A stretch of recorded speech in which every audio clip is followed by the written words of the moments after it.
마태복음 6장 13절 말씀입니다. 마태복음 6장 13절 한 절 말씀을 우리 같이 여러분들 좀 작게 읽으시고 같이 한번 합독하겠습니다. 우리를 시험에 들게 하지 마시옵고 다만 악에서 구하시옵소서. 나라와 권세와 영광이 아버지께 영원히 있사옵나이다. 아멘. 주님의 길따르미들의 삶에서 피할 수 없는 것이 있는데 그것은 시험입니다. 오늘 시험에 대해서 주님께서 말씀하셨죠. 제자들에게, 길따르미들에게 너희는 이렇게 기도하라. 그리고 6가지 청원을 주셨어요. 그러니까 여기서 얘기하는 6가지는 굉장히 중요한 것들이겠죠, 당연히. 그래서 하나님의 나라, 하나님의 이름, 하나님의 뜻 3가지가 처음에 나왔고, 그다음에 일용할 양식, 또 용서하는 것, 그리고 악에서 구하시되 우리를 시험에 들게 하지 말게 해주십시오 하는 것입니다. 오늘 우리가 읽은 말씀은 마지막 청원이죠. 시험에 들게 하지 마시옵고 다만 악에서 구하시옵소서. 주님이 이렇게 기도하라고 하셨는데 여러분들 이렇게 기도하시나요? 그러니까 여러분들이 기도하실 때 이거를 구하시느냐는 거죠. 주님, 오늘도 하루를 사는 동안에 주님의 이름이 거룩히 여김을 받으시고 주님의 나라가 임하고 주님의 뜻이 이루어지고 저의 모든 필요를 채우시고 용서해야 할 관계 속에서 용서하게 해주시고 또 용서를 구하게 해주시고 그리고 마지막으로 오늘 하루를 사는 동안 시험에 들지 않도록 저를 지켜주시고 보호하여 주십시오. 악한 자로부터 저를 건져 주십시오. 이렇게 여러분들은 기도를 하십니까? 주님이 이렇게 기도하라고 말씀하셨으면 우리는 이렇게 기도를 해야 합니다. 근데 아마 대부분은 일용할 양식과 관련된 우리의 필요들이 전부가 되는 것은 아닌가 하는 생각을 합니다.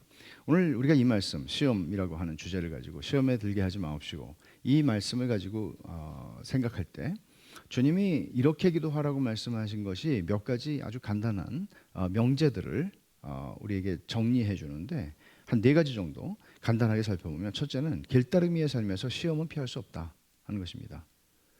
시험이 없는 신자, 시험이 없는 길따르미의 삶은 없습니다. 주님이 없다면 왜 이걸 그렇게 기도하라고 하셨겠어요? 몇몇 특정한 사람들에게만 기도하라고 하셨겠죠. 모든 신자들에게, 주님을 따라오는 제자들에게, 길따르미들에게 시험은 피할 수 없다. 그래서 기도를 가르치신 것이죠. 이 기도를 하라고. 2번째, 길따르미가 스스로 자기 힘으로 이 시험을 이길 수 없다. 자기 힘으로 싸워서 이길 수 있으면 뭐하러 기도해야 되겠어요? 뭐하러 하나님의 도우심이 필요해요?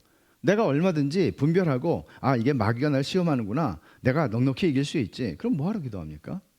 하나님, 저를 악한 자로부터 구원하여 주십시오. 악에서 구원하여 주십시오.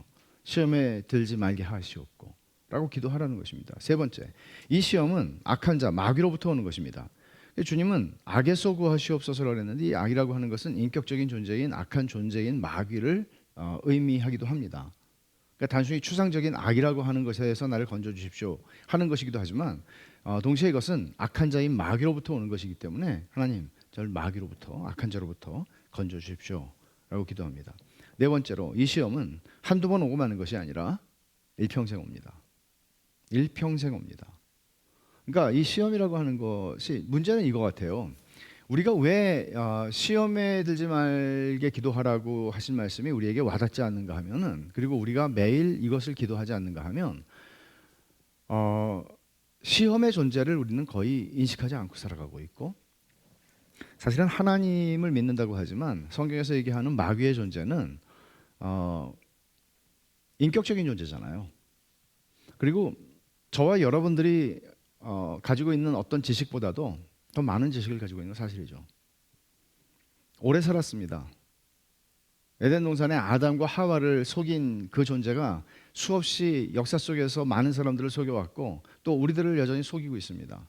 만만치 않습니다. 만만치 않은 게 아니고 우리가 상대가 안 됩니다. 어렵다는 것이죠. 이 싸움에서 마귀가 작정하고 달려들면 넘어진다는 거죠. 내 힘으로 그것을 분별하고 내가 넉넉히 이길 수 있는 존재가 아니라는 것입니다. 그러니까 하나님을 믿는다면, 하나님을 믿는다고 하지만 그것이 이론적으로 그냥 믿는다고 하지만 실제로 하나님이 살아계시고 역사하시고 내 삶의 모든 것들을 간섭하시고 이 역사와 이 세상의 모든 일들 가운데 일하시고 그 작정을 이루시는 하나님이다 하는 생각을 의식하지 않고 살아가기가 참 쉽잖아요. 내가 열심히 사는 거고요. 하나님을 믿는다고 하지만 성경에서 얘기하고 있는 그 창조하시고 역사를 주관하시는 하나님을, 그리고 내 삶의 모든 것들을, 내가 코로나에 걸리고 안 걸리고 우리 가정이 어떻게 되고 내일 어떤 일을 만나고 이 모든 것들을 그냥 우연히 이루어지는 게 아니라 하나님이 모든 것들을, 당신의 사랑하는 자녀들을 눈동자와 같이 지키시겠다고 말씀하셨고, 우리의 삶에 머리카락 하나도 마귀가 어떻게 할 수 없다고 말씀하신 그 하나님을 우리가 의식하고 살아가는가? 똑같아요. 마귀의 존재를, 우리가 하나님을 믿는다고 말하고 그러나 별로 의식하지 않고 살아간다면 마귀의 존재도 마찬가지예요. 말하자면 우리는 눈에 보이는 것만 믿고 살아가는 자연주의자들인 것이죠. 성경은 눈에 보이지 않는 것을 말하고 있잖아요.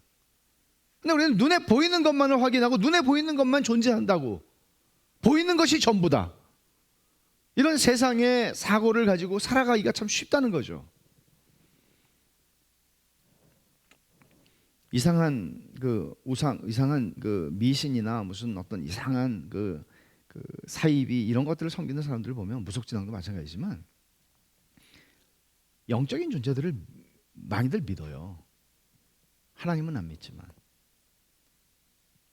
근데 저는 오늘 이 말씀을 생각하면서 시험에 들지 말게 해달라고 주님이 가르치셨다. 근데 우리는 이 기도를 별로 안 하고 있다. 그리고 이 기도를 안 하고 있다는 사실은 우리는 마귀라고 하는 존재가 우리를 그렇게, 마귀를 느껴본 적이 없다. 느껴본 적이 없는데 어떻게 마귀로부터 우리를 구원해달라고 기도해요? 내 삶에서 한 번도 마귀를 체험해 본 적이 없는데 무슨 영화에서 보는 것처럼 귀신 들림이라든지 또는 어떤 특정한 상황들을 통해서 우리가 마귀가 있는 것을 보지 않는다면은 어떻게 우리가 이런 이성의 시대에 그런 걸 믿을 수 있겠어요? 여기 여러분 주님의 길따름이가 이 기도를 하지 않고 살아간다는 것은 위험천만한 일입니다. 지뢰밭에서 내가 지뢰를 밟지 않고 가겠다는 얘기죠. 또 이런 거죠. 마귀야, 나한테 와. 나는 언제든지 시험에 들 준비가 되어 있으니까. 이런 메시지를 주는 거거든요. 여기 시험에 들게 하지 마시옵고 할 때 든다 하는 말은요, 든다, 이게 빠진다는 말이에요. 들어간다는 말이에요. 그러니까 그리고 또 이제 시험이라고 하는 말이 나오는데, 이 시험이라는 말은 사실은 긍정적이기도 하고 부정적이기도 해요. 긍정적인 거는 하나님이 우리를 시험하신다고 할 때에는 시험하신다. 야고보서에서는 시험하지 않으신다 그랬잖아요. 그러니까 그거는 유혹하지 않으신다는 의미죠. 유혹이라는 의미가 있고 또 하나는 시련이라는 의미가 있어요. 트라이얼이라고 얘기하는 거죠. 시련이라고 하는 의미로 할 때는 하나님이 우리에게 시련을 주시고 연단하신다는 의미죠.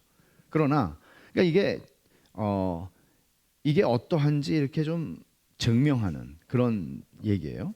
그래서 이 시험이라고 하는 말은 마귀가 우리를 시험한다고 할 때는 유혹이라는 의미로 쓰는데, 여기서는 분명히 사탄이 주는 유혹을 얘기하는 것이죠.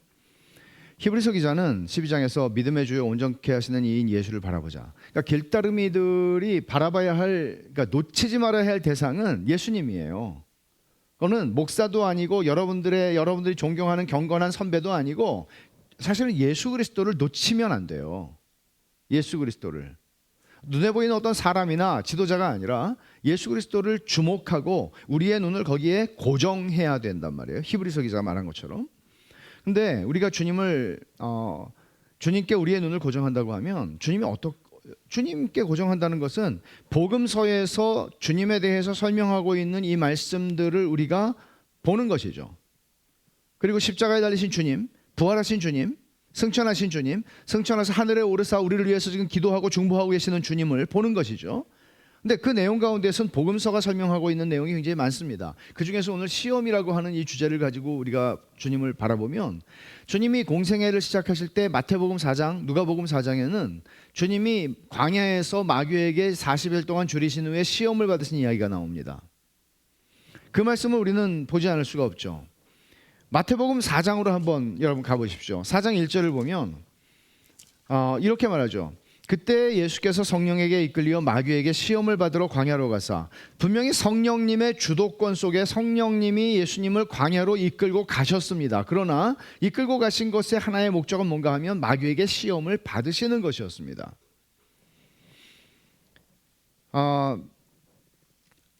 초자연적인 존재인 마귀가 어떤 방식으로 광야에서 예수님이 40일 동안 줄이신 뒤에 예수님 앞에 등장했는지 우리는 알지 못합니다. 성경이 이건 설명하고 있잖아요. 우리는 에덴 동산에서 마귀가 뱀의 형상, 그러니까 뱀을 통해서 하와에게 접근했다는 사실은 압니다. 그렇게 말씀하고 있으니까요. 그러나 마귀가 예수님이 40일 동안 줄이신 후에 갑자기 탁 등장을 했는데 그게 어떤 뿔난 염소의 모습인지 아니면은 무슨 어디 뭐 만화나 어디 그 나오는 그런 모습인지 아니면 어떤 정말 현자의 모습으로 등장을 했는지 아니면 예수님의 마음속으로 침투를 했는지 정확히 우리는 알지 못합니다. 그러나 그 모든 것들이 다 가능합니다. 예수님께서 광야에서 시험을 받으셨지만 두 번째 시험을 보면 예루살렘 성전 꼭대기에 예수님을 세우거든요. 그리고 세 번째 시험은 높은 산으로 올라가거든요. 그럼 여러분 이런 것들을 보면 분명히 마귀가 예수님은 육신을 가지고 계시는 완전한 사람이셨기 때문에 예수님을 그렇게 이끌어 갔다라고 볼 수도 있지만 사실은 하나님께서 에스겔을 포로로 붙잡혀가 있는 에스겔을 들어다가 예루살렘 성으로 데리고 와서 예루살렘 성의 타락한 모습들을 성전의 타락한 모습을 보여준 것처럼 그렇게 영적으로 인도하셨는지 우리는 알지 못하지만 그러나 분명한 것은 마귀가 인격적인 존재로 그러나 초자연적인 존재로 예수님 앞에 나타났고 예수님을 감히 시험하려고 했다는 사실을 기록하고 있는 것이죠. 우리가 알다시피 이 세 가지 시험은 누가복음의 이 기사하고 마태복음의 기사는 차이가 있다면 큰 차이가 있다면 두 번째가 세 번째가 되고 세 번째가 두 번째가 된 차이 말고는 큰 차이는 없어요. 마태복음에 있는 말씀을 우리가 보면 세 가지 시험 중에 첫 번째는 여러분 잘 알다시피 돌로 떡을 만들라는 것이었죠. 여러분 만약에 우리가 광야라고 하면 광야 사막 같은 거죠. 근데 사막을 생각하면 거기 돌이 있어야 떡을 만들죠. 모래로 떡을 만들라고 한 것도 아니고. 근데 사실 유대 광야는 바위투성이었습니다. 그러니까 지금 40일을 굶어서 굶주리셨는데 돌로 떡을 만들면 떡 천지가 되게 한다는 거죠. 큰 유혹이 아닐 수가 없는 것입니다. 두 번째는 예루살렘 성전 꼭대기에서 뛰어내려라. 그러면 하나님이 네 아버지시니까 너를 시편 91편 11절 12절을 인용을 했어요. 마귀가. 그러니까 여러분들보다 성경을 훨씬 더 잘한다는 얘기죠. 당연하죠. 저보다 훨씬 더 잘 알죠. 그러니까 성경 말씀을 인용해서 네가 하나님의 아들이라면 하나님께서 천사들을 보내서 너를 네 발이 땅에 돌에 부딪히지 않도록 너를 보호하실 것이다. 그렇게 도전합니다. 세 번째 시험은 지극히 높은 산에서 아래를 내려다보게 하시는데 예수님이 시골 사람이셨거든요. 무시당하는, 그러니까 예루살렘 사람들의 입장에서 보면 무시할 수 있는, 심지어 가버나움은 그 갈릴리 아니에요? 갈릴리 가버나움은 큰 도시였습니다. 거기서 봐도 나다나엘이 그러잖아요. 아니 뭐 나사렛 사람 아니야? 나사렛에서 뭐가 나와? 이렇게 얘기할 만큼 예수님은 정말 촌사람이었습니다. 근데 그 촌사람을 마귀가 산꼭대기에 올려가지고 이 세상의 모든 영광과 천하의 만국의 영광을 보여주는 거예요. 그럼 여러분 눈이 휘둥그레지지 않겠습니까? 그리고 네가 나에게 절하고 경배하면 내가 이 모든 영광을 천하만국과 영광을 너에게 주겠다고 약속합니다. 사실 오늘 본문에 나라와 권세와 영광이 아버지께 영원히 있사옵나이다. 이 마지막 고백의 온전한 의미를 하신 주님이 이 유혹에 굴복하시지 않으셨죠. 자, 그러면 여러분 우리가 잘 아는 시험이에요. 이 세 가지가 잘 아는 시험인데 이 시험들의 본질이 무엇인지를 한번 생각을 해보십시다. 이건 분명히 인간의 유교에 관한 것들입니다. 여러분 먹는 문제죠. 근데 먹는 문제뿐만 아니라 우리가 어떤 성적인 문제라든지 또는 잠자는 수면에 대한 문제라든지 이런 인간에게는 반드시 필요한 어떤 것들이 있습니다. 근데 이 모든 것들을 포함하는 문제입니다. 뿐만 아니라 구체적으로 말하면 소비와 안전과 지위에 관한 문제였습니다. 소비는 뭐예요? 우리 소비 생활을 하면서 살고 있잖아요. 먹을 걸 사가지고 먹잖아요. 소비하는 삶이죠. 먹는 삶이죠. 의식주의 문제죠. 그리고 물론 먹는 거에 주로 있다면 안전의 문제가 있습니다. 하나님이 나를 보호하신다는 것. 내 인생의 여정 속에서 내가 무슨 일을 만날지 모르지만 하나님이 나를 보호하신다는 것. 하나님 자녀니까. 안전의 문제. 그 다음에 또 하나는 지위의 문제입니다. 내가 인생을 살면서 허접하게 살 것인가 아니면 어느 정도의 지위를 가지고 살 것인가. 이런 문제입니다. 어떤 사람은 또 육신의 정욕과 안목의 정욕과 이생의 자랑의 문제와 연결을 시킵니다. 연결 다 됩니다. 그 본질은 비슷하죠, 사실. 근데 이 시험의 본질로 우리가 조금 더 들어가 보면 이건 사실 정체성에 관한 시험입니다. 오늘 제가 시험과 관련해서 말씀드리려고 하는 것은 이 부분입니다. 정체성에 관한 시험입니다. 여러분, 첫 번째 시험과 두 번째 시험을 보면 마귀가 뭐라고 예수님에게 말을 하는가 하면 이렇게 말하죠.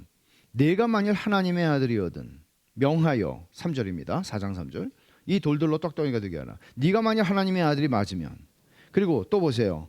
6, 7절에서 이르되 내가 만일 하나님의 아들이거든 뛰어내리라. 이 네가 만일 하나님의 아들이거든 이라고 하는 이 말이 사실은 이 시험의 본질을 잘 보여주는 표현입니다. 정체성에 관한 시험, 하나님의 아들이라는 정체성에 관한 시험인데, 주님은 돌로 떡을 만들 능력이 있습니까 없습니까? 있습니다. 물로 포도주를 만드셨습니다. 그럼 돌로 떡을 못 만드십니까? 무에서 유를 창조하신 분이고 없는 데서 있게 하시는 하나님이십니다. 하실 수 있습니다. 그리고 예루살렘 성전 꼭대기에서 떨어지면 당신의 아들을 하나님 아버지께서 보호하시지 않으시겠습니까? 스스로도 스스로를 보호하실 수 있었을지언정 있으셨을 텐데 하나님 아버지께서 약속하신 대로 시편 91편에 약속하신 대로 보호하시지 않으시겠습니까?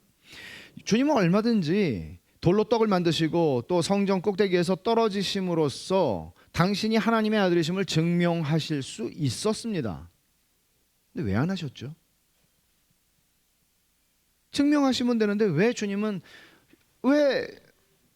그래 돌로 떡을 만들라고? 오케이, 식은 죽 먹기지. 그래 성전 꼭대기에서 떨어져 볼까? 문제도 아니지. 왜 안 하셨죠? 근데 주님은 이게 우리가 던져야 하는 중요한 질문이에요. 여러분, 이 말씀이 어떻게 시작하는지 한번 보세요. 4장 1절을 다시 한번 가봅니다. 그때에 예수께서 성령에 이끌리어 그랬죠. 그때라고 하는 말이 되게 중요한 말이거든요. 언제죠? 그럼 그 앞을 보면 알죠. 그 앞에 어떤 얘기가 나와요? 3장 13절부터 17절까지는 예수님이 요단강에 와서 세례 받으시는 얘기가 나와요. 세례를 받으실 때 하늘이 열리면서 비둘기같이 성령이 임하셨고 하늘에서 소리가 났습니다. 그 소리가 어떤 소리인가 하면 이건 성부 하나님의 소리죠. 17절에 3장 17절 하늘로부터 소리가 있어 말씀하시되 이는 내 사랑하는 아들이요 내 기뻐하는 자라 하시니, 내 사랑하는 아들이요 내 기뻐하는 자다.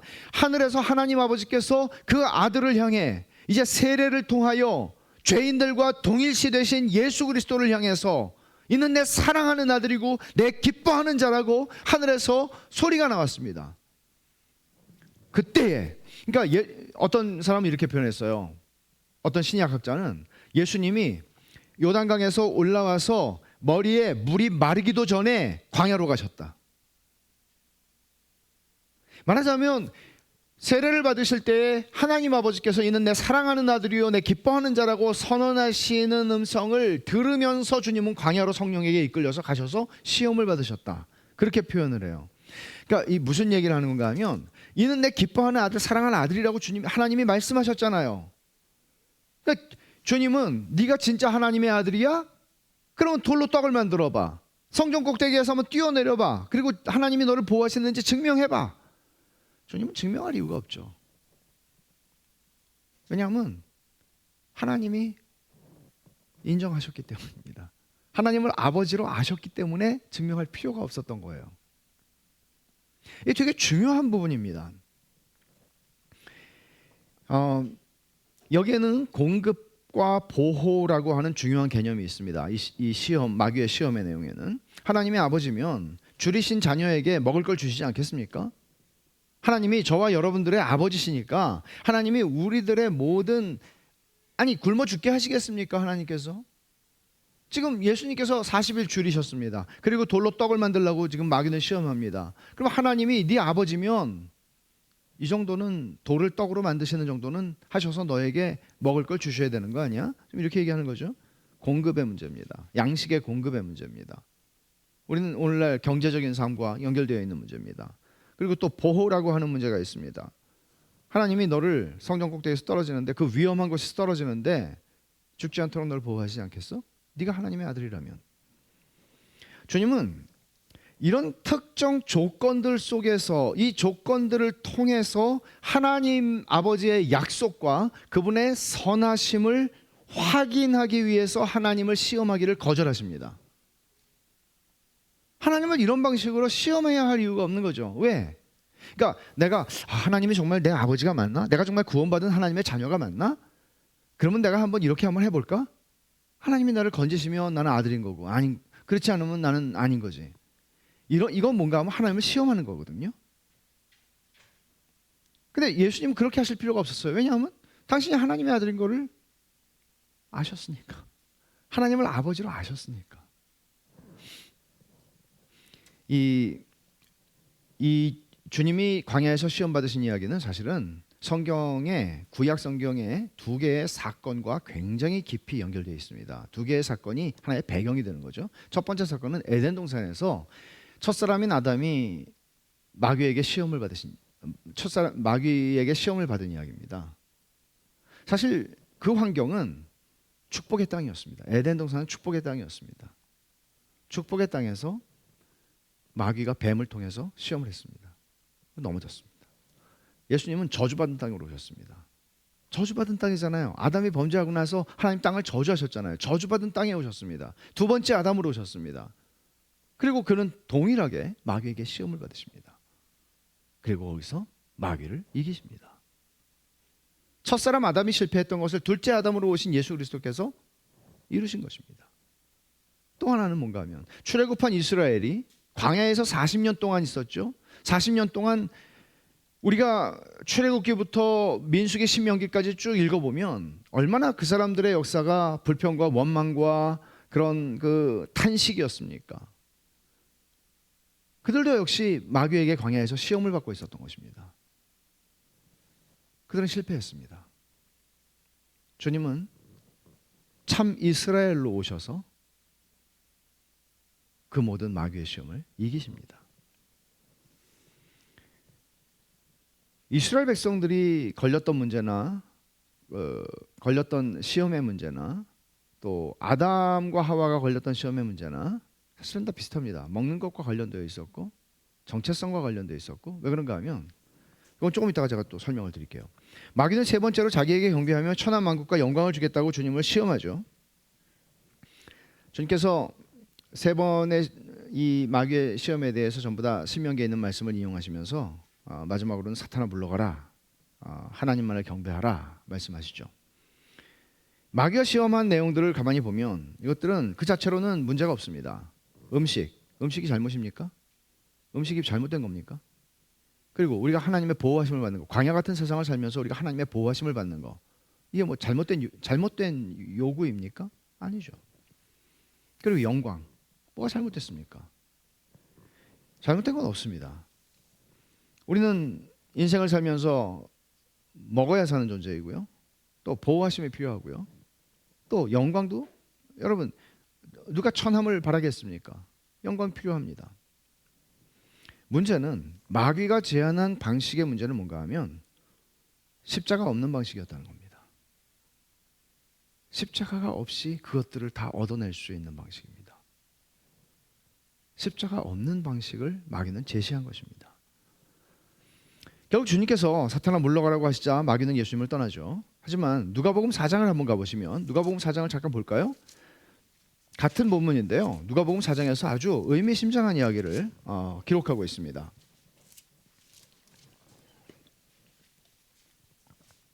4장 13절입니다. 마귀가 모든 시험을 다 한 후에 얼마 동안 떠나니라. 마귀는 얼마 동안만 떠났습니다. 아예 예수님에게서 꼬리를 내리고 주랭랑을 치고 이제는 다시는 예수님 앞에 나타나지 않은 게 아니라 마귀는 얼마 동안만 떠났습니다. 잠깐 떠났습니다. 사실 예수님의 공생의 기간 내내 마귀는 예수님을 시험했습니다. 바리새인들을 통해서요, 서기관들을 통해서요, 유대 지도자들을 통해서요, 계속해서 시험합니다. 사람들을 보내죠.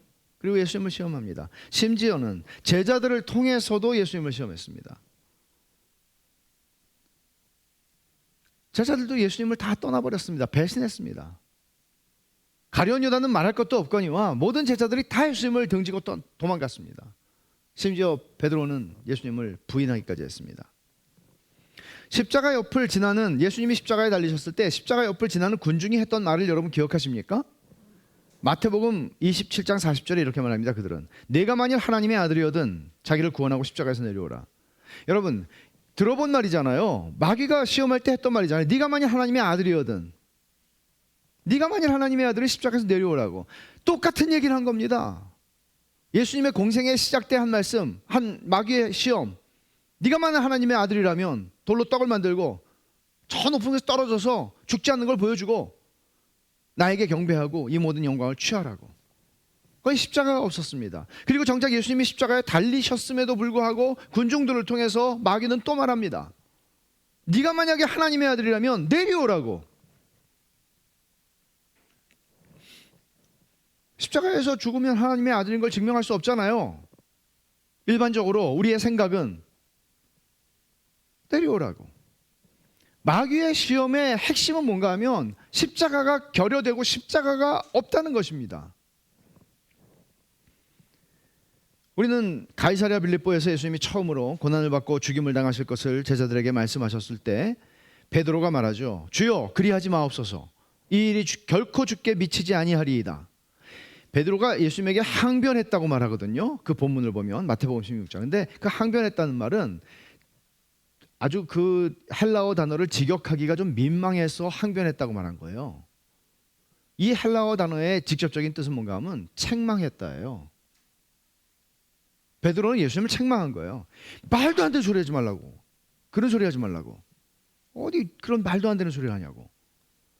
그때 예수님이 뭐라고 그러셨죠? 사탄아 물러가라. 사탄아 내 뒤로 물러가라. 주님이 이렇게 심하게 말씀하신 적 없잖아요. 왜 그렇게 하셨죠?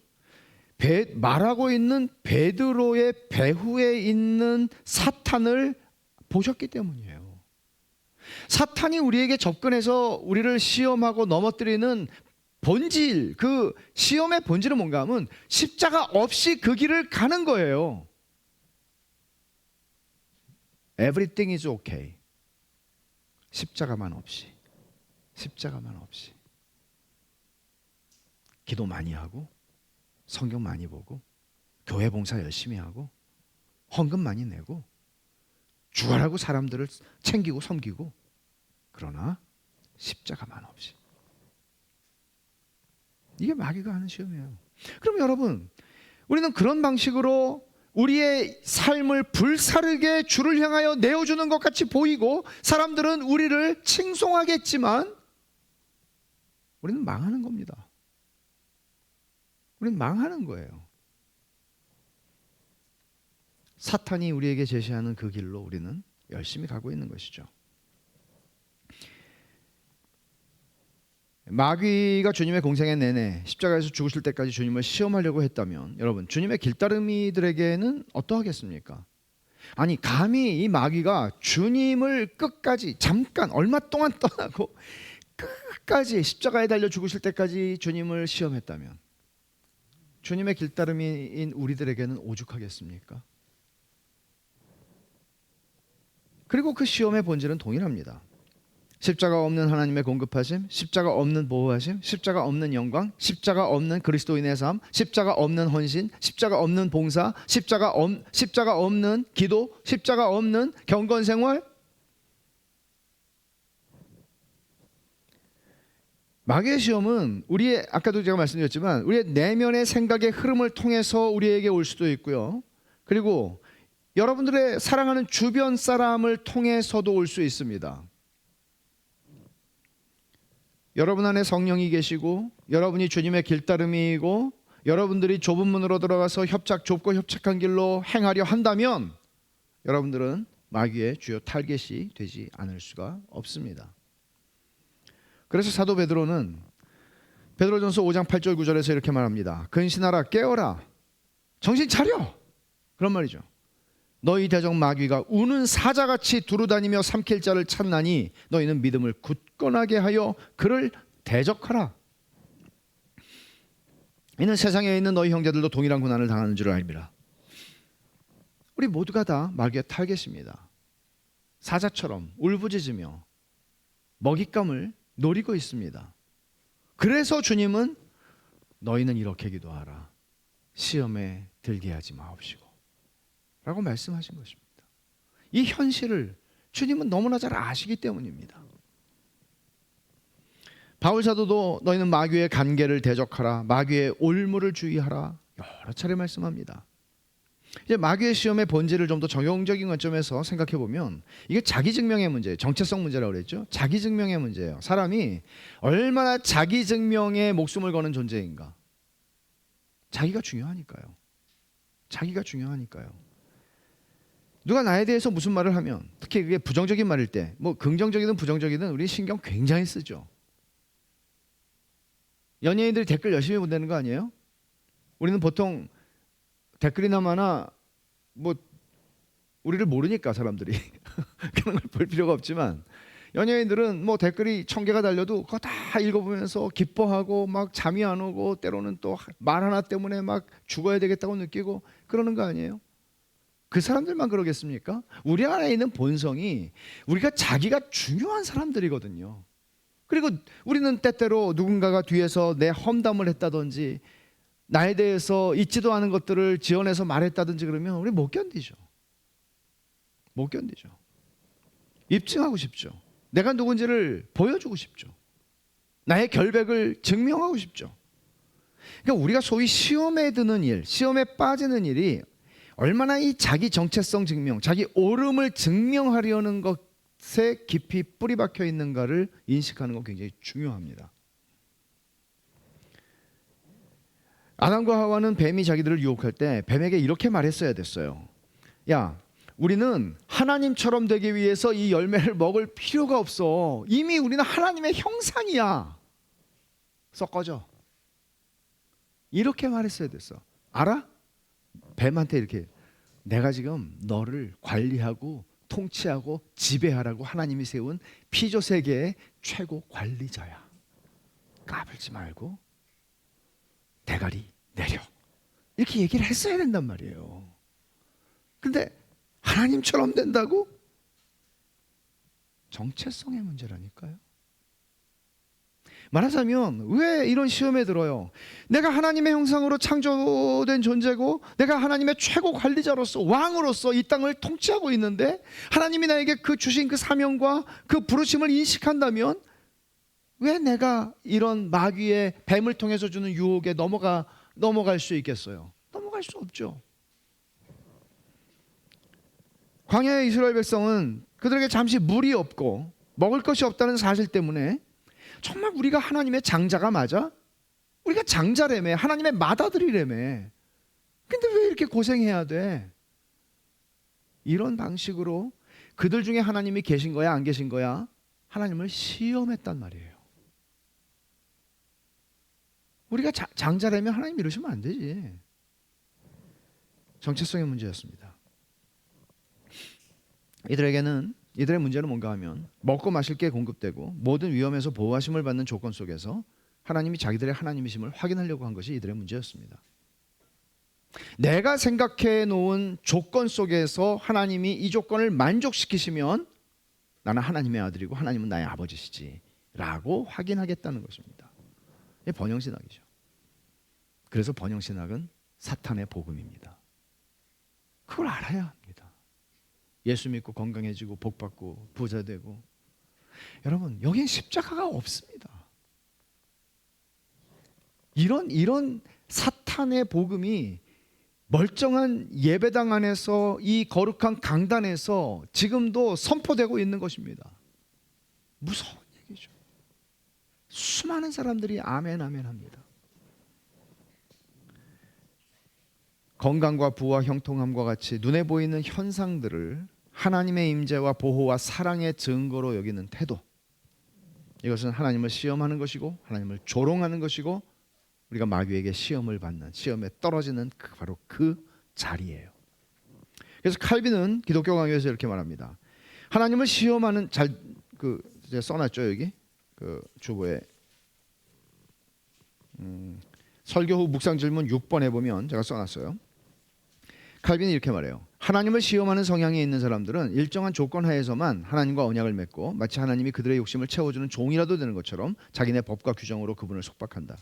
하나님이 즉각 순종하지 않으시면 그들은 그분께 노하고 불평하고 대들고 투덜대고 욕한다. 이게 시험의 본질입니다. 이게 시험에 드는 거예요. 그러니까 자기가 정해놓은 하나님이 정말 살아계시다면, 하나님이 정말 저의 하나님이시라면 이렇게 해주십시오. 마귀가 예수님한테 와서 한 얘기하고 비슷한 방식으로 우리도 하나님에게 조건을 건다는 얘기죠. 하나님을 시험하는 것입니다. 예수님은 당신의 정체성을 입증하기 위해서 하나님을 시험하기를 거절하셨습니다. 이게 오늘 마태복음 4장에 나와 있는 예수님이 광야에서 시험을 받으신 내용의 굉장히 중요한 포인트예요. 주님은 하나님을 시험하시는 쪽을 거절하신 겁니다.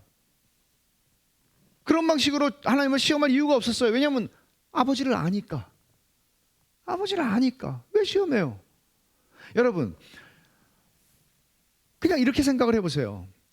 저희 아버지 돌아가셨지만 저는 저희 아버지가 저의 필요를 채워주지 않을 거라는, 없어서 못 채워주실 수는 있겠으나 그거를 아버지를 테스트할 필요가 하나도 없었습니다. 제가 원하는 것보다 항상 많이 주셨으니까요. 원하는 것보다 항상 많이 주셨어요. 제가 뭘 달라고 하기 전에 자꾸 제 옆에 서성거리면서 뭐 좀 필요한 거 없냐? 이러셨으니까요. 저는 그런 아버지를 테스트할 필요가 없었습니다. 하물며 선하신 하나님 아버지를 우리가 어떻게 육신의 아버지와 비할 수 있겠습니까?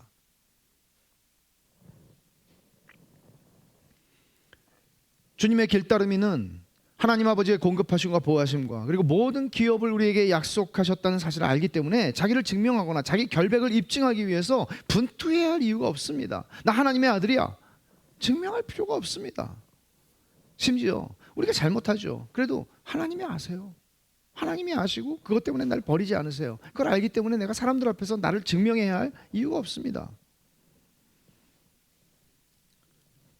그리고 사실은 길따름이는요, 자기 목숨을 스스로 보호할 필요가 없어요. 왜냐하면 이미 십자가에 죽은 사람들이기 때문에.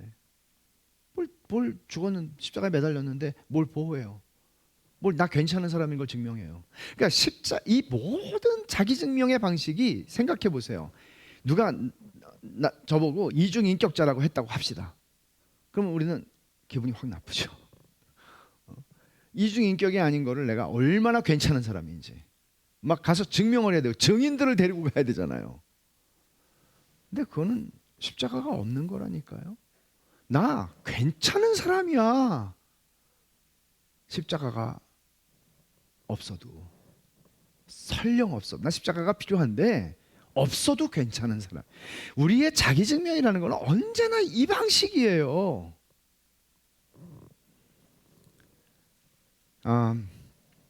만약 우리가 그리스도를 떠나서 안전과 자기 증명을 얻으려고 한다면 이거는 하나님을 시험하고 하나님을 조롱하는 거, 하나님이 정말 우리한테 계시나? 우리와 함께 하시나?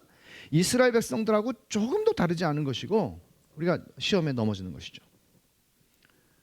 그리스도 안에서 우리가 하나님의 자녀가 되었다는 것은, 우리가 이 복음의 확신 아래에 거한다는 것은 평안함을 누리고 안식을 누리고, 누가 나를 건드리고, 마귀가 우리 생각 속에서 건드리고, 누가 주변 사람들을 통해서 막 험담을 하고 건드리고 해도 웃을 수 있을 만큼이나 여유로운 것입니다. 복음은 우리를 그렇게 대단하게 만듭니다. 좀 더 실제적이고 구체적으로 생각을 해보죠. 마귀의 유혹을 따라서 우리 내면의 사고의 흐름이 흘러가게 함으로써 시험에 들게 된다고 그랬는데, 마귀의 유혹이 어떤 특정한 상황, 항상 그런 건 아니지만 특정한 상황 속에서 그런데 어려운 상황에 들어가게 되면 더 우리가 시험에 들기 쉽죠. 또 주변 사람들을 통해서도 오죠. 그러나 그 본질은 결국은 내가 하나님 앞에 설정한 조건이 중요한 것이죠. 십자가 없는 거예요, 그거는. 그리고 자기의 옳음과 결백을 증명하려는 자기 증명 욕구와 관련이 되어 있습니다. 이게 중요한 거는 뭔가 하면 내가 아니에요. 중요한 건 내가 하나님을 아버지로 알고 확신하는 것입니다. 중요한 건 내가 아니에요. 나를 증명하는 게 아니고 중요한 건 아버지를 증명하는 거예요. 그래서 예수님이 이렇게 기도하라고 그랬을 때 너희는 너희의 이름이 얼마나 훌륭한지를 훌륭하게 되는지 기도하고 너희의 통치가 이루어지고 이렇게 아버지의 이름이 거룩히 여김을 받으시기를 원하는 거예요. 중요한 건 아버지예요. 복음은 우리가 그리스도 안에서 하나님의 무한한 사랑을 받는 존재라고 말하고 있고 그런 자녀들이라고 말하고 있습니다. 하나님께서 내가 너희를 돌보고 너희를 결코 버리지 아니하겠다는 약속이 복음 안에는 충만합니다. 이 선언은 그리스도께서 십자가에서 흘리신 피로 하나님이 보증하신 약속입니다. 뭘 우리가 증명하겠어요?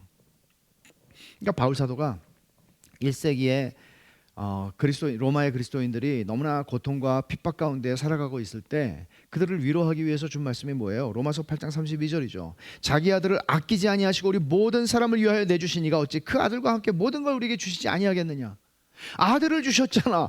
그 아들의 십자가의 피로 사인을 하셨잖아. 근데 뭘 의심해 우리가? 하나님이 뭘 아끼시겠어? 하나님이 지금 우리를 고통 가운데 두시는 것은 하나님의 선하신 목적이 있기 때문이라는 것을 우리가 왜 의심할 필요가 있어? 이렇게 얘기를 하는 거죠. 우리가 하나님의 사랑받는 자녀가 되었다는 사실을 확인해 줄 수 있는 더 나은 증거는 없습니다. 그리스도의 십자가 말고는. 십자가가 우리를 증명하는 표입니다. 그리고 그것을 우리는 우리의 신앙 고백을 통해 세례를 받음으로써 확인합니다.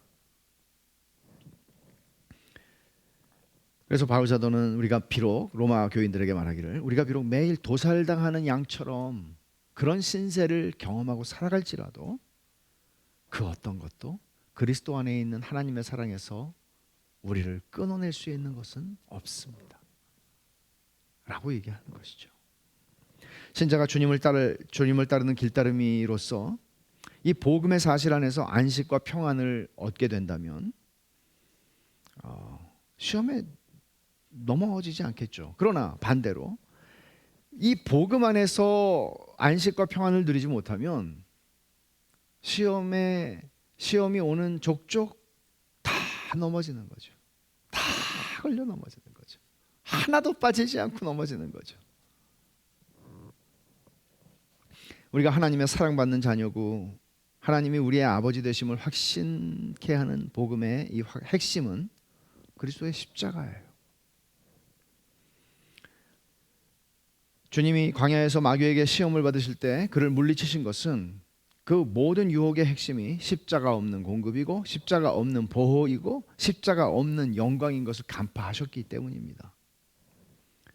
사람이 일단 시험에 들게 되면 그게 어느 정도 여파가 생기나 하면 나 하나 시험에 드는 걸로 끝나지 않아요. 반드시 옆 사람에게 영향을 주게 돼요. 아내가 시험에 들든지 남편이 시험에 들지 하면은 반드시 부부가 같이 시험에 들게 돼 있어요. 첫사람 아담이 시험에 들어서 어떻게 됐습니까? 온 인류가 죄에 빠졌잖아요. 한 사람이 범죄함으로 온 인류가 다 무너져 버렸잖아요. 뭘 가르쳐 주는 거예요? 다시 말하면 우리는 이렇게 얘기하잖아요. 아담이 범죄함으로 모두가 죄인이 되었다. 그러나 이렇게 표현할 수 있어요. 아담이 마귀의 시험에 듬으로써 시험에 들지 말게 기도를 해야 되는데 시험에 들므로써 모든 인류가 다 악에 빠진 것입니다. 이스라엘 백성들도 마찬가지죠. 이 모세오경을 쫙 읽어보면 출애굽기 이후에 일부 불평하고 원망하는 사람들이 생깁니다. 그러면 그게 삽시간에 퍼집니다. 한번 이 관점에서 한번 보세요. 심지어 이게 어디까지 가나 하면요. 민수기 20장에 보면 불평하고 원망하는 백성들이 결국에는 그 온유한 사람, 지면에 모세보다 온유한 사람이 없다고 했는데 이 사람까지 건드리죠. 그래서 드디어 모세가 폭발을 합니다. 그리고는 약속의 땅을 유업으로 받지 못하게 되죠. 꽤 무서운 얘기죠. 한 사람이 시험에 드는 일은 연쇄작용을 일으키게 되고 복음 안에 견고하게 서 있지 않은 주변 사람들, 심지어 서 있는 사람까지도 그들에게 악한 영향을 미치게 되고 결과적으로는 하나님의 교회를 어지럽히는 파괴적인 결과를 가져옵니다. 그게 사탄이 시험을 통해서 하고자 하는 일이죠. 오래 신앙생활 하신 분들은 이런 일들을 경험한 분들도 계실 거예요. 어떻게 한 사람이 시험에 들면서 교회가 깨져버리는 경우들. 한국 교회 역사에 너무나 많죠.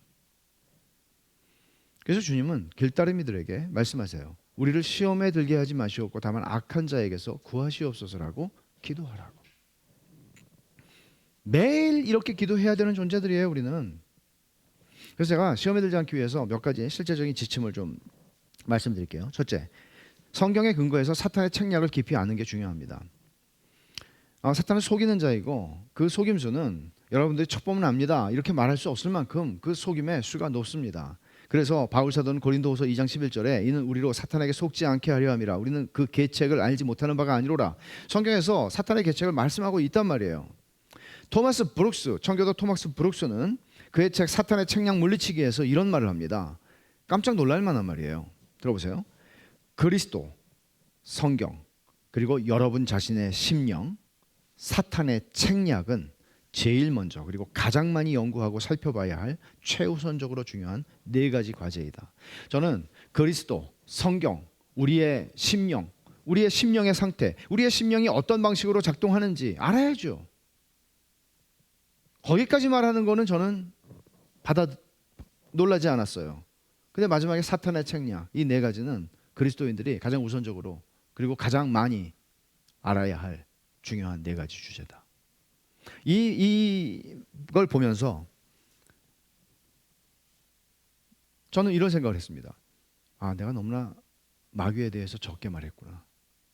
물론 하나님에 대해서 말하는 것만큼 마귀에 대해서 말할 필요는 없습니다. 우리가 위조 지폐를 케이스로 스터디를 한다고 해서 위조 지폐를 잘 분별하는 게 아니고 진짜 돈만 만지면 위조 지폐는 분간이 되게 돼 있죠. 그러나 마귀의 책략에 대해서 내가 별로 말하지 않았구나. 그런 생각을 했습니다. 그리고는 마귀에 대한 책들을 쭉 추려봤습니다. 책꽂이에서.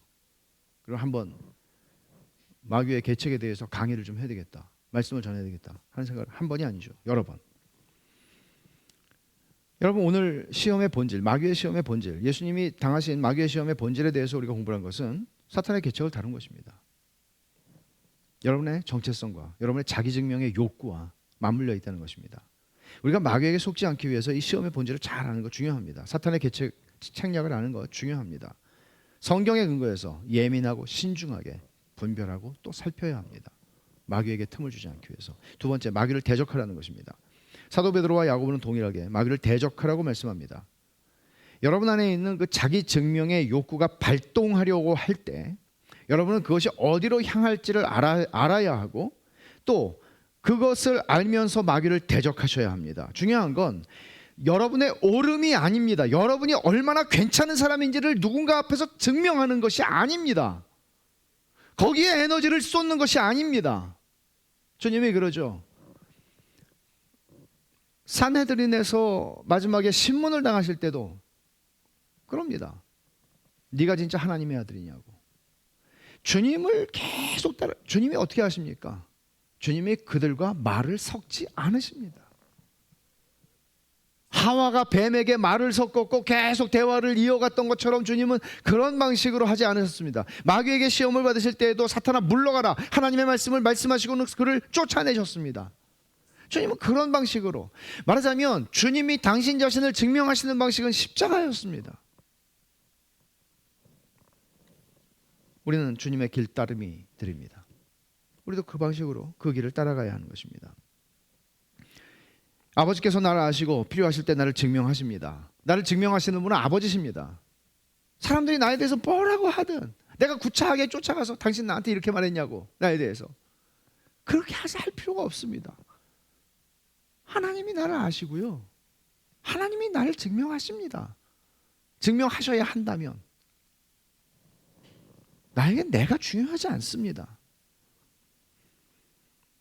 우리가 자기 증명에 사로잡히게 될 때 또 그 일을 멈추지 않게 된다면 여러분 자신은 물론이고 여러분이 또 누군가를 시험하는 도구가 될 위험이 있다는 사실도 아십시오. 여러분의 입에서 광야 이스라엘 백성의 불평과 원망과 하나님이 정말 우리 가운데 계시는 거 맞아? 이런 시험하는 말들이 쏟아져 나올 때 여러분은 하나님의 아버지 되심을 증명하는 십자가 복음이 없는 말들을 쏟아내게 될 것이고 사람들을 넘어뜨리게 될 것입니다. 이런 흐름이 여러분 안에 감지될 때 여러분들은 마귀를 대적하셔야 합니다.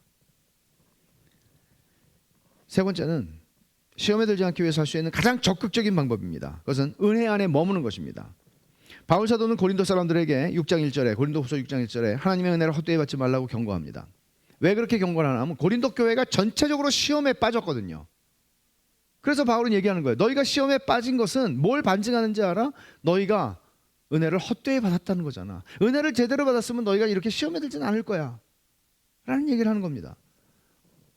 개인적으로 또 교회가 공동체적으로 하나님의 은혜 안에 머물러 있다면, 은혜의 강물이 우리를 덮고 있다면 이보다 더 마귀의 시험에 우리가 들어가지 않고 마귀를 대적하는 길은 없을 겁니다. 하나님의 은혜의 강물이 나를 덮고 있어요. 그럼 마귀가 틈이 없는 것이죠. 은혜 안에 머문다는 것은 복음 안에서 하나님이 나를 어떻게 보고 계시는지, 그리고 하나님이 어떻게 내 아버지가 되시는지를 알고 확신하고 그 안에서 평안함과 안식을 누리는 것입니다. 주님의 길따름이들은 더 이상 어떤 방편을 통해서, 그 방편이라는 거는 뭐 성공이나 또는 내가 남들이 부러워할 만한 삶을 살고 있다든가, 문제가 없다든가, 건강하다든가, 부자라든가, 뭐 공부를 많이 했다든가, 뭐 어떤 그 자기 자랑에 속하는 이 세상의 뭐 어떤 수단들을 통해서 자기를 확인할 필요가 없는 존재들이 되는 것입니다. 그게 별게 아니라는 사실을 아는 거죠. 이렇게 되면 여러분 각자의 입술에서는 말하자면, 나는 정말 지지리도 가난해가지고 나는 정말 망했어. 그리스도인은 이렇게 말하지 않습니다. 하나님은 그런 방식으로 우리를 확인하지 않으십니다.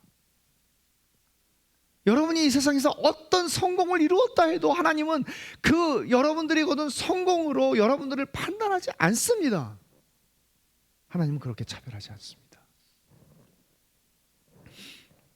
복음 안에서 나를 보는 것이고, 이게 신자들이, 주님의 길따름이들이 해야 되는 거예요. 복음 안에서 난 누구지? 예수 그리스도의 십자가 안에서 난 누구지? 하나님의 눈으로 비추어진 나는 누구지? 이런 사람들은, 그 사람들의 입술에서 나오는 말들은 연약한 형제들을 굳게 세워주고 주님을 제대로 알지 못하는 사람들에게 주님을 만나게 하는 축복의 말이 될 것입니다. 여러분이 벳샬롬 교회 교인이라는 게 보증해 주는 건 아무것도 없잖아요. 뭐가 있어요? 그러니까 하나님께서 정하신 은혜의 수단들이 있잖아요. 주일 공예배에 나와서 하나님을 예배하고 말씀을 듣고, 또 수요 기도회, 그리고 새벽 말씀, 그리고 성경을 읽는 것, 기도하는 것, 말씀이 스며드는 기도를 쭉 따라가며 주님, 내가 정말 기도의 사람이 되기를 원합니다. 내 기도가 하나님의 말씀으로 가득한 그런 하나님의 사람이 되기를 원합니다. 형제들과의 코이노니아 안에서의 사귐, 코이노니아 뿐만 아니라 내가 교회 안에서 주신 형제와 자매들에게 관심을 가지고 그들과 사귐을 가지는 것, 이 모든 은혜의 수단들을 적극적으로 사용하지 않고 있는데 어떻게 은혜에 머물겠어요? 벳샬롬 교회 교인이라는 것이 어떻게 은혜를 보장할 수 있겠습니까? 천만의 말씀이죠. 여러분들은 우리 교회에서 정말 전혀 교회에 들어가 본 적이 없다가 우리 교회에 와서 믿고 세례를 받는 분이 아니라면 여러분들은 왜 벳샬롬 교회 오셨습니까? 왜 벳샬롬 교회 교인이 되셨습니까? 이 교회에 속하면 뭐가 될 것이라고 생각합니까? 천만의 말씀입니다. 은혜 받자고 온 거 아닙니까? 은혜의 수단 아래 머물러야 하고 그 은혜의 수단들을 사용하십시오. 은혜만이 우리를 겸손하게 하고 자기 증명이 아닌 십자가로 향하게 합니다. 은혜 받지 못하고 일주일을 살아보십시오.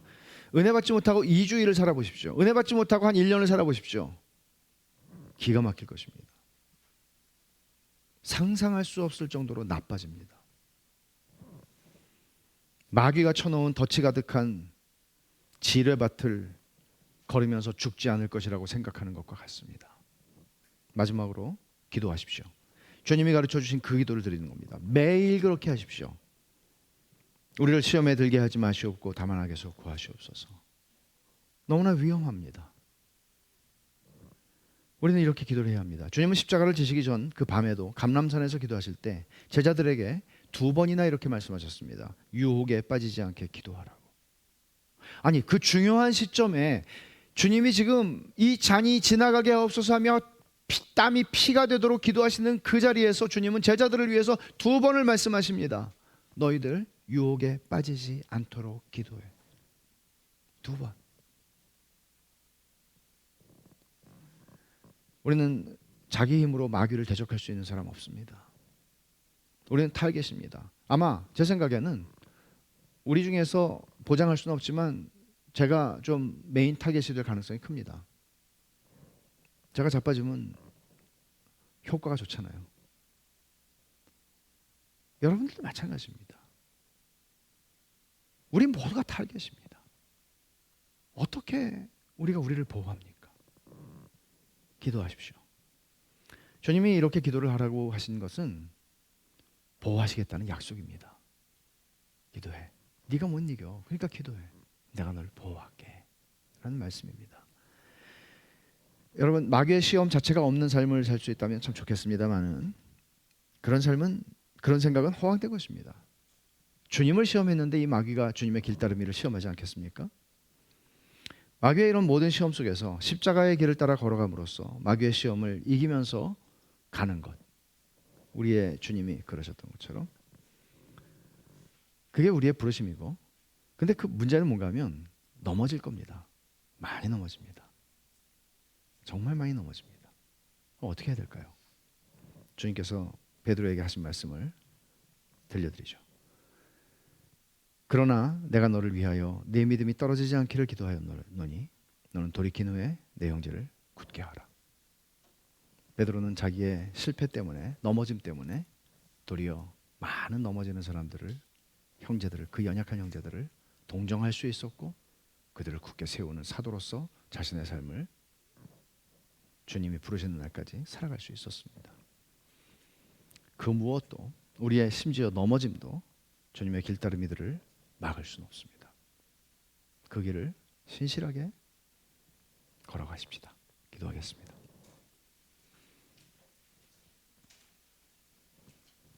여러분, 이 시간에 같이 한번 기도 당연히 해야죠. 그죠? 여러분들은 언제 이 기도를 간절히 주님 앞에 구해보셨습니까?